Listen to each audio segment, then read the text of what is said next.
ರಾಜ್ಯದಲ್ಲಿ ಮತ್ತೆ ಮಳೆಯ ಅಬ್ಬರ ಮುಂದುವರಿತಾ ಇದೆ. ಅದರಲ್ಲೂ ಕಲ್ಪತರು ನಾಡು ತುಮಕೂರಿನಲ್ಲಂತೂ ಧಾರಾಕಾರವಾಗಿ ಮಳೆ ಸುರಿತಾ ಇದೆ. ಜಿಲ್ಲೆಯಲ್ಲಿ ತುಂಬಿ ಹರಿತಾ ಇದ್ದಾವೆ ಕೆರೆ ಕಟ್ಟೆಗಳು. ರಸ್ತೆಗಳು ಸಂಪೂರ್ಣವಾಗಿ ಜಲಾವೃತವಾಗಿದೆ. ವಾಹನ ಸವಾರರು ಪರದಾಟ ನಡೆಸಬೇಕಾದಂತಹ ಪರಿಸ್ಥಿತಿ ಮಳೆಯಿಂದ ನಿರ್ಮಾಣವಾಗಿದೆ. ತುಮಕೂರು ನಗರದ ಕೆಇಬಿ ಸರ್ಕಲ್ ಮಳೆ ನೀರಿನಿಂದ ಜಲಾವೃತವಾಗಿದೆ. ರಾತ್ರಿ ಸುರಿದಂತಹ ಮಳೆಗೆ ಅಮಾನಿ ಕೆರೆ ಕೋಡಿ ಬಿದ್ದಿದೆ. ಕೋಡಿ ನೀರಿನಿಂದಾಗಿ ಶಿರಾ ಗೇಟ್ ಏನಿದೆ ಅದರ ರಸ್ತೆ ಸಂಪರ್ಕ ಸಂಪೂರ್ಣವಾಗಿ ಬಂದ್ ಆಗಿರುವಂಥದ್ದು. ಇದು ಕಲ್ಪತರು ನಾಡು ತುಮಕೂರಿನಲ್ಲಿ ಮಳೆ ತಂದಂತಹ ಅವಾಂತರ. ಸ್ವಲ್ಪ ಮಧ್ಯೆ ಗ್ಯಾಪ್ ಕೊಟ್ಟಿತ್ತು ಮಳೆ, ಮತ್ತೆ ಈಗ ಪುನಃ ಆರಂಭ ಆಗಿದೆ.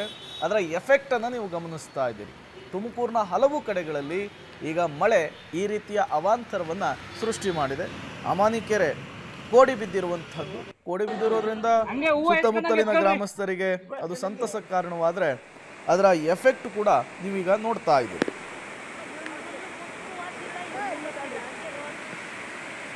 ಮತ್ತೊಂದು ಕಡೆ ನೀವು ರೈಲ್ವೆ ಅಂಡರ್ ಪಾಸನ್ನು ಗಮನಿಸ್ತಾ ಇದ್ದೀರಿ. ಸಂಪೂರ್ಣವಾಗಿ ನೀರು ನಿಂತಿದೆ. ಆ ನಿಂತ ನೀರಿನಲ್ಲಿಯೇ ವಾಹನ ಒಂದು ಸರ್ಕಾರಿ ಬಸ್ ಒಂದು ಹೋಗಿದೆ, KSRTC ಬಸ್, ಅದು ಅಲ್ಲೇ ನಿಂತಿರುವಂಥದ್ದು. ಪ್ರಯಾಣಿಕರನ್ನು ಶಿಫ್ಟ್ ಮಾಡುವಂತಹ ಕೆಲಸ ಆಗ್ತಾ ಇದೆ ಹಗ್ಗದ ಮೂಲಕ.